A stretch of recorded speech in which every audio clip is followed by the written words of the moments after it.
지난주에 우리는 성도의 정체성 시리즈 첫 번째로 하나님의 형상에 대해서 함께 말씀을 나누었습니다.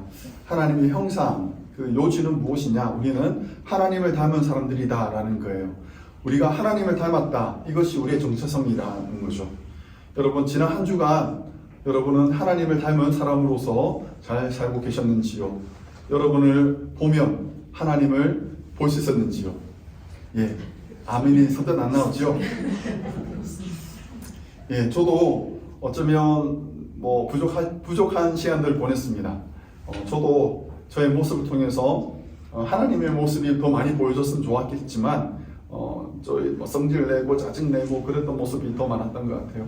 그럼에도 변치 않은 것은 우리는 하나님의 형상이라는 거예요. 하나님의 형상, 그거는 변치 않습니다. 우리가 하나님의 형상으로서의 우리 정체성, 그것은 결코 잊지 마시길 바랍니다. 두 번째로 오늘 우리가 나누는 말씀은 우리는 빛과 소금이다 라는 거예요. 우리는 빛과 소금이다. 13절 말씀에 보시면 이렇게 말씀합니다. 너희는 세상의 소금이니 라고 말씀하시고 14절에서는 너희는 세상의 빛이라 라고 말씀하고 있습니다. 여기서 말하고 있는 너희는 누구일까요? 여기서 말하고 있는 너희는 누구일까요? 물론 예수님의 말씀을 듣고 있는 사람들이겠죠. 청중일 것입니다. 근데 이 청중의 성격이 무엇이냐? 그것은 이제 4장으로 돌아가야 되는데 4장 24절 그리고 25절에 보면 이렇게 말합니다. 그 무리의 모습이 어떠했는지를 설명하는데요.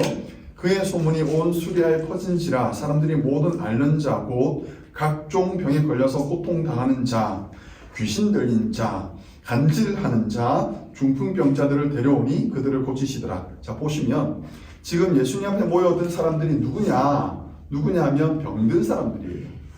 귀신 들린 사람들이었고요. 그리고 오랜 시간 동안 간질 걸린 사람들. 이 간질이라는 것은 그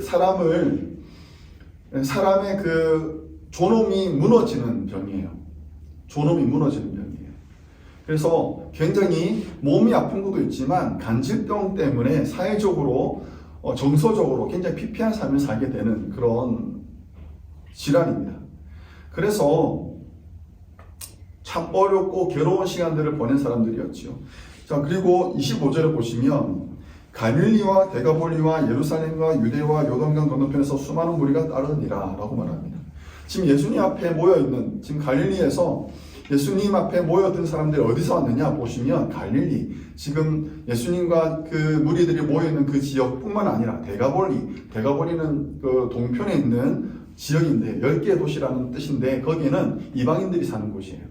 이방인들이 몰려온 거예요. 그리고 예루살렘에서도 왔어요. 유대인들이 온 거죠. 유대와 유단강 건너편 저 멀리 하단에서부터 올라온 거죠.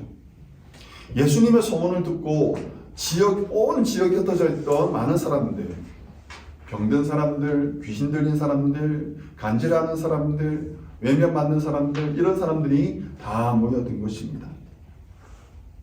이 사람들을 보시고 예수님은 고쳐주셨습니다. 깨끗하게 고쳐주시고 귀신을 쫓아내시고 온전케 해주셨습니다. 그리고 나서 하나님 나라의 복음을 전해주시는데 전해주시는 복음이 우리가 잘 알고 있는 마태복음 5장에 나오는 팔복입니다. 팔복 우리 찬양인데요. 한번 같이 불러보면 좋을 것 같아요. 이게 찬양이지만 성경 말씀이 그대로 담겨있는 가사이기 때문에 한번 같이 불러보면 좋을 것 같습니다.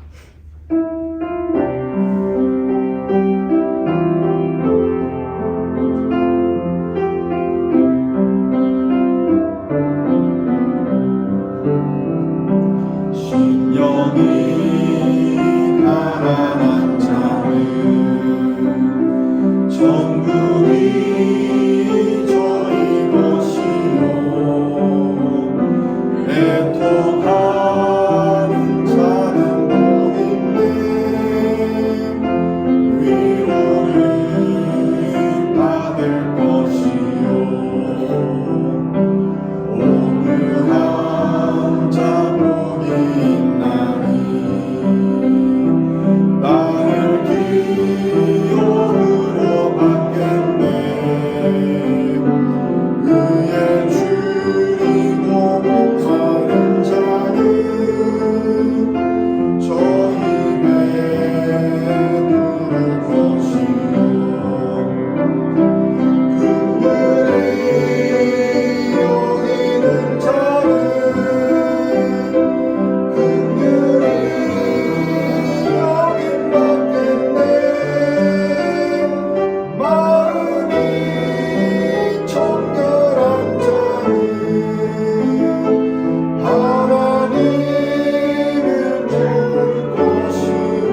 마음이 상하고 가난하고 지쳐있고 피폐한 삶을 살고 있던 그 흩어져 있는 수많은 사람들이 예수님께 나와서 고침받고 회복되고 위로받고 말씀으로 그들이 힘을 얻고 그들을 향하여서 예수님께서 선언하신 말씀이에요. 너희는 세상의 빛이다. 너희는 세상의 소금이다 라고 하신 거예요. 여러분, 이 말씀의 그 괴리가 너무나 커요.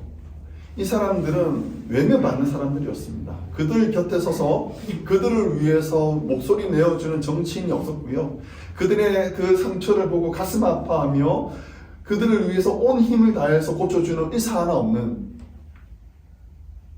그들을 위해서 마음 써주는 사람 하나 없는 그런 변두리 인생을 살고 있었던 사람들을 향해서 예수님은 말씀하시기를 아니야. 너희의 정체성은 변두리가 아니야. 너희는 세상의 빛이야. 세상의 소금이야. 라고 말씀하시는 거예요. 구약 사사기에 나오는 한 장면입니다. 성도의 정체성에 대해서 굉장히 중요한 말씀을 주는 말씀입니다. 미디안이 이스라엘을 점령하고 있을 때였어요. 이스라엘 사람들이 추수를 할 때가 되면 미디안 사람들이 쳐들어와서 이스라엘 백성들이 추수했던 모든 것들을 다 빼앗아 가곤 했었습니다. 그럴 때 기드온이 자기 밀을 추수하고 그것을 밀단을 가지고 몰래 산으로 들어가요. 그리고 포도주 틀에 들어가서 웅두파에 있는 지형이 있거든요. 그 안에 들어가서 몰래 밀타작을 합니다. 몰래. 여러분, 밀타작이라는 것은 이거 뭐라고 그러죠? 도리깨, 그렇죠? 도리깨로 두드리는 과정이에요. 두드리면 소리가 나게 되어 있습니다. 이 요란할 수밖에 없는 과정인데 사람들의 눈을 피해서 귀를 피해서 기드온은 몰래 들어가서 밀을 타작했대요. 제가 생각하는 이미지에서는 못했을 거예요. 아마 발로 짓이겨서 조용조용 그 밀타작을 하지 않았을까라는 생각을 했습니다. 겁쟁이죠. 그는 개인주의자예요. 자기를 위한 밀타작을 했을 뿐입니다. 그런데 갑자기 하나님의 천사가 그에게 찾아와서 말씀하시는 거예요. 뭐라고 얘기한지 아십니까? 기가 막힌 말씀하시죠. 하나님의 큰 용사야. 하나님의 큰 용사야. 하나님이 너와 함께 하시리라. 사람들의 이목을 피해서 자기 것을 빼앗길까봐 두려워서 숨어서 밀타작을 몰래 하던 그 겁쟁이 기드온을 향하여서 하나님께서 하시는 말씀은 큰 용사예요. 여러분, 우리의 정체성은요, 내가 지금 어떤 모습으로 살고 있느냐, 내가 어떤 형편에 있느냐에 달려있지 않습니다. 그리스도인의 정체성은요, 하나님이 우리를 뭐라고 부르셨느냐에 달려있어요. 내가 지금 어떤 형편에, 내가 어떤 삶을 살고 있고 어떤 비참한 현실에 있는지 상관없이 하나님께서 우리를 향해서 너 하나님의 사람아, 그럼 우리의 정체성은 하나님의 사람인 거예요. 내가 너를 사랑하노라. 우리는 하나님의 사랑을 받는 사람이에요. 그게 우리의 정체성인 거예요. 고린도 교회를 우리는 잘 알고 있습니다. 고린도 교회가 여러분 참 부끄러운 교회 아닙니까? 지금에 비추어도 이런 교회는 정말 문제가 많은 교회지요. 교회가 4분 5분 되어서 분쟁이 끊이지 않았고요. 간음을 저지른 사람이 그 교회에 있었는데 그것을 제대로 처리하지 못하는, 치리하지 못하는 그런 방임하는 교회였습니다.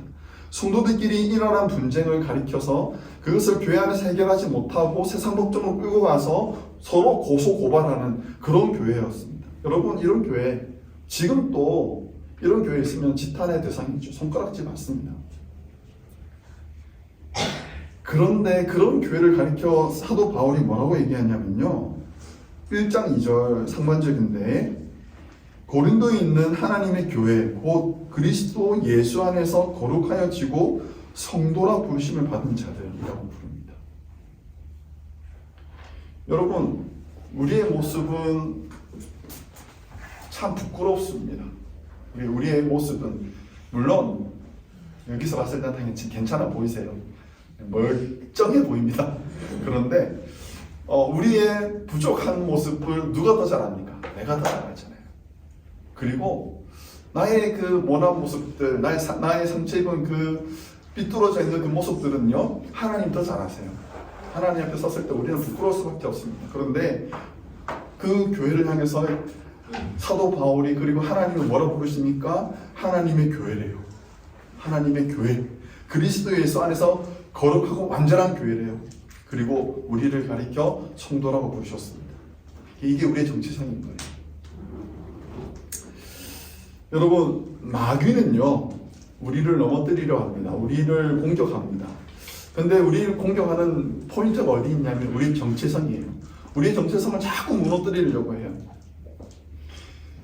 네가 그러고도 하나님의 사람이야? 네가 그러고도 교회 다니는 사람이야? 성도라며? 이런 공격이 계속 들어오는 거예요. 여러분, 놀라지 마십시오. 마귀는요, 예수님도 공격했습니다. 예수님도 예수님의 정체성에 대해서 공격했어요. 예수님이 공생애를 시작하면서 세례를 받으셨습니다. 그 세례 받으시는 그 순간 얼마나 영광스럽고 기쁜 순간이겠습니까? 예, 하늘에서는 비둘기 같은 성령님이 내려오셨고 또 성부 하나님의 음성이 임했어요. 뭐라고 부르는지 아십니까? 예, 이는 내 사랑하는 자요, 내 기뻐하는 자라. 하나님의 음성이, 성부 하나님의 음성이 그렇게 들렸습니다. 그런데 그게 마귀는 못마땅했던 거예요. 바로 그 장면 이어서 나오는 이야기가 예수님께서 광야에서 마귀에 의해서 3번 시험 받으시는 장면이 나와요. 그때 마귀의 공격의 포인트가 뭐냐면 너가 정말 하나님의 아들이거든요. 너가 정말 하나님의 아들이거든 이 돌을 바꾸어서 떡이 되게 하라. 너가 정말 하나님의 아들이거든 이 절에서 뛰어내려라. 마귀의 포인트는 어디 있냐면 예수님의 정체성, 하나님의 자녀, 하나님께서 기뻐하시는 자라는 그 정체성을 무너뜨리려고 했던 거예요. 예수님도 공격했는데 우리는 공격 안 하겠습니까? 사단의 공격은 매일같이 들어옵니다. 그 공격은 외부에서 들어오기도 하지만 나 자신으로부터 들어옵니다. 내가 일을 살면서 어떻게 예수 믿는 사람이라고? 그런 좌절감이 우리한테서도 일어나게 되는 거죠.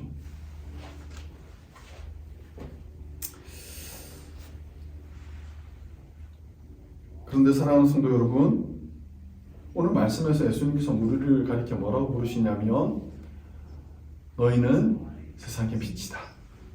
너희는 세상의 소금이다. 라고 말씀하십니다.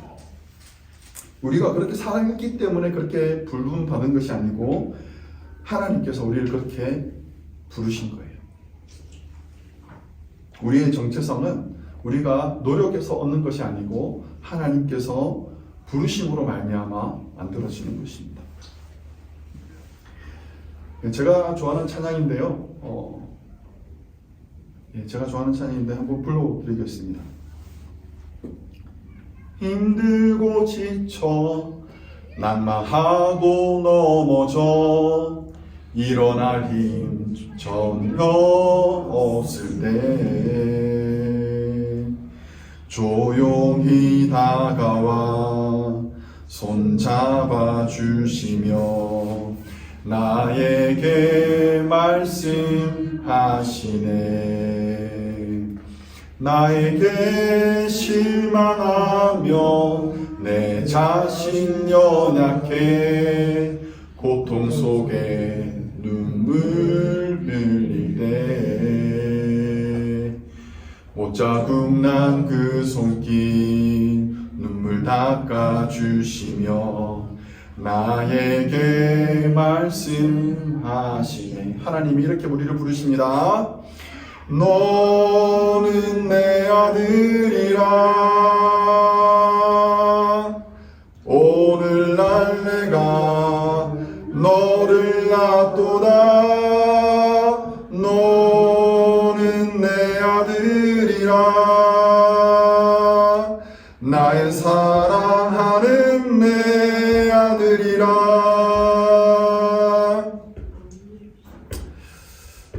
여러분, 우리의 현실이 우리가 생각한 만큼 그렇게 넉넉치 않게 들어올 수가 없어요.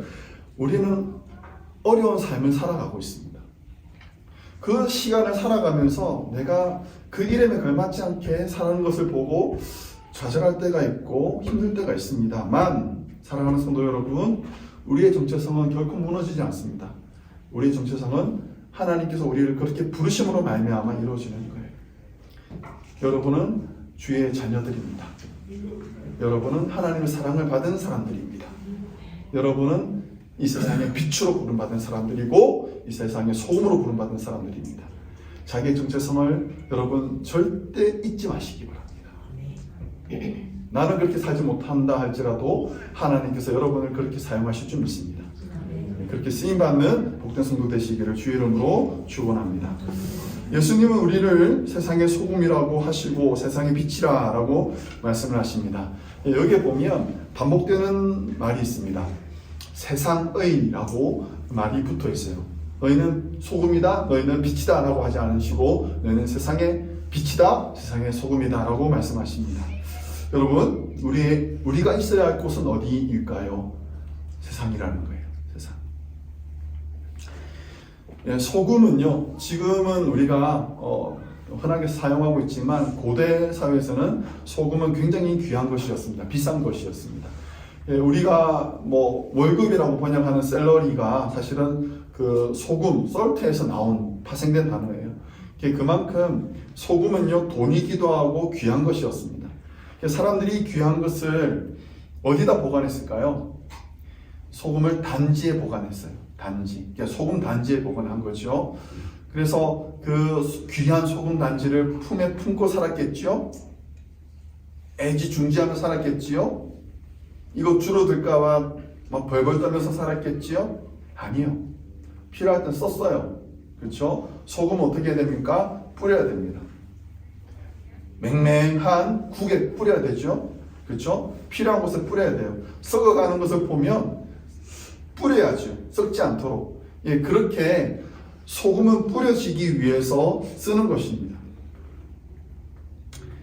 빛도 마찬가지지요. 빛의 밝음이 필요한 곳은 어디일까요?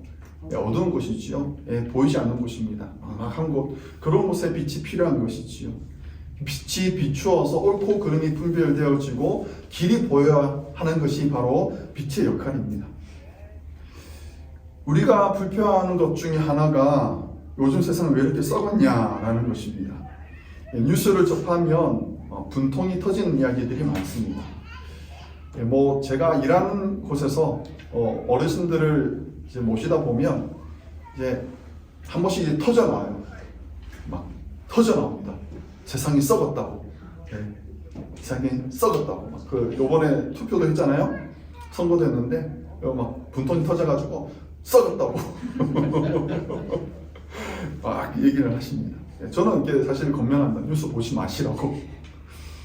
좋은 이야기 뭐 있겠냐고. 근데 뭐 뉴스만 그렇습니까? 우리 주변에서도 답답한 일들이 너무 많잖아요. 이게 옳지 않다라고 생각하는 것들이 너무나도 당연하게 일어나는 현실을 보면서 세상이 왜 이러냐고, 하나님 왜 세상이 이렇게 두시냐고, 그런 마음들이 우리에게는 있습니다. 정치인들이, 그리고 종교인들이, 사회 지도층들이 다 썩어 빠졌다라고 한탄하는 경우들이 우리에게는 있지요. 여러분, 이 세상을 하나님도 하늘에서 내려보고 계시거든요. 이사야서 말씀에 이렇게 말씀하십니다. 하나님께서 세상을 보실 때 관점이에요.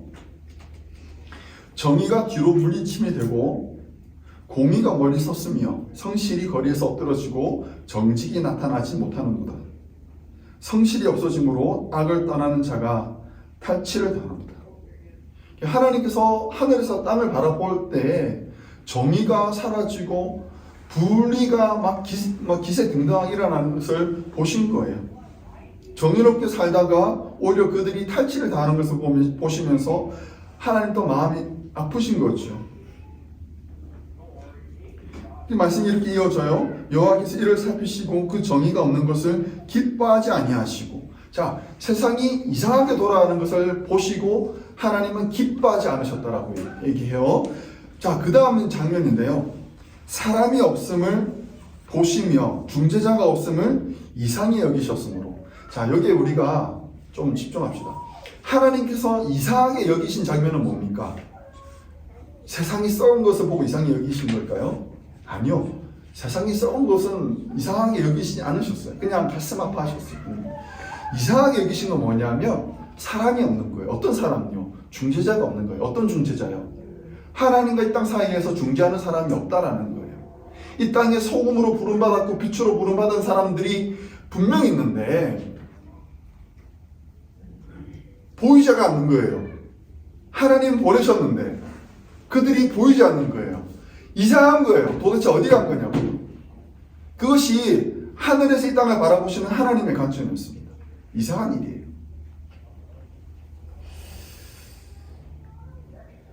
다들 불평불만만 하고 자기가 정작 나서서 이 땅의 소금으로 빛으로 역할을 할 생각은 하지 않고 누군가를 탓하며 지내는 그 모습을 보시면서 하나님은 이상히 여기신 거예요. 그래서인지 모르겠습니다. 이사야서 60장 1절은 이렇게 바로 시작을 합니다. 일어나라 빛을 발하라. 일어나라 빛을 발하라. 이 누구한테 하는 말일까요? 빛으로 부름받은 사람들한테요. 소금으로 부름받은 사람들한테요. 일어나서 네 일을 하라는 거예요. 이는 내 빛이 이르렀고 여호와 영광이 내 위에 임하였습니다. 보라, 어둠이 땅을 덮을 것이며 깜깜함이 만민을 가리려니와. 깜깜한 것은 이상한 일이 아닙니다. 있을 수 있는 일이에요. 하나님 또 그것을 다 알고 계세요. 오직 여호와께서 내 위에 임하실 것이며 그의 영광이 내 위에 나타나리니 나라들은 내 빛으로 왕들은 비치는 내 광명으로 나아오리라. 하나님의 빛이, 하나님의 영광이 우리 위에 임하실 거라는 거예요. 그러면 그 빛을 발하라고요. 발하라고요. 예수님께서 제자들과 함께 변화산에 올라가셨습니다. 변화산에 올라가서 제자들이 보았던 장면은 정말 황홀했습니다. 함께 동고동락하며 지냈던 예수님께서 어느덧 그 옷이 변하여서 밝은 빛을 발하게 되고 마치 천사 같은 모습으로 거룩하게 이렇게 변모하신 것을 제자들이 보았습니다. 그리고 그 예수님께서 모세와 엘리야와 함께 그 정말 친밀한 관계로 이야기 나누시는 것을 보면서 이 제자들이 정말 감동합니다. 그리고 나서 제자들이 예수님께 이렇게 부탁을 하지요. 우리가 여기에 머물겠습니다. 텐트 천막 3개를 짓고 우리가 여기서 머물겠습니다. 여기가 너무 좋습니다. 라고 얘기하니까 예수님께서 뭐라고 얘기하십니까? 아니라는 거예요. 너희들이 있을 곳은 여기가 아니라는 거예요. 그리고 제자들을 이끌고 산 아래로 내려가십니다. 왜요? 제자들이 있어야 될 곳은 산 아래이기 때문에 그렇습니다. 유튜브를 보면서 찬양을 많이 듣곤 하는데요. 요즘 찬양 참 좋습니다. 찬양을 들으면 우리 젊은 세대들이 부르는 찬양들을 보면 너무 감동적입니다. 정말 열정적으로 찬양합니다. 두 손 들고 찬양을 하고 무릎 꿇고 찬양하고 열광하며 찬양합니다. 그것을 보면 정말 부럽습니다. 정말 좋습니다. 저도 그 현장에 있었으면 좋겠다라는 생각이 듭니다. 그런데 하나의 걱정이 들었습니다. 이 젊은 우리 그리스도인들, 청년들이 자신의 열정과 그 열광이 여기에서만 터지면 안 되는데 라는 사실은 오지랖 같은 생각들, 그런 걱정들이 들었어요. 이들이 정말 그 열정을 터뜨려야 되는 곳, 그곳은 세상이거든요. 그들이 있어야 학교와 직장과 가정이거든요. 그곳에서 그들이 정말 그 하나님을 향한 열망들이 터져서 그 주변 사람들에게 그것을 전해 줘야 되는 것이었거든요. 어느 목사님께서 이렇게 예를 들어 말씀하셨습니다. 미사일은 용도가 이것입니다. 발사되어서 목표된 그 타겟을 정확하게 맞추어서 그것을 폭발시키는 것이 미사일의 역할이에요. 그렇죠? 근데 만약에 이 미사일이 경납고에서 터진다면요. 미사일이 발사되지 않고 경납고에서 터진다면 그건 사고가 되는 거예요. 사고가 되는 거예요. 우리들의 열정은요, 교회 안에서 머물러서는 안 됩니다. 우리 덴포 산유의 교회가 저는 시작하면서 우리 몇몇 분의 성도님들에게 이렇게 부탁을 드렸습니다. 우리 너무 열심히 하지 말자라고 말씀을 드렸습니다. 우리 너무 열심히 하지 말자. 좀 물론 우리가 교회를 섬기는 데 있어서 헌신을 하고 열심히 섬겨야 합니다만, 제가 염려되는 분들에게 말씀을 드리는 거예요. 너무 열심히 헌신하고 수고하여서 혹시라도 교회 일에 지쳐서 탈진할까 봐요. 우리들이 탈진하고 지쳐야 되는 현장은 여기가 아니거든요. 여기는 여러분들이 힘을 받아야 되는 곳이에요. 여기서는 여러분들이 은혜를 받고 동력을 받아야 되는 곳이거든요. 그리고 나서 어디로 가야 됩니까? 산 아래로 내려가야지요. 산 아래로 내려가서 세상에서 여러분들의 그 밝음을, 여러분들의 그 짠맛을 제대로 보여줘야지요.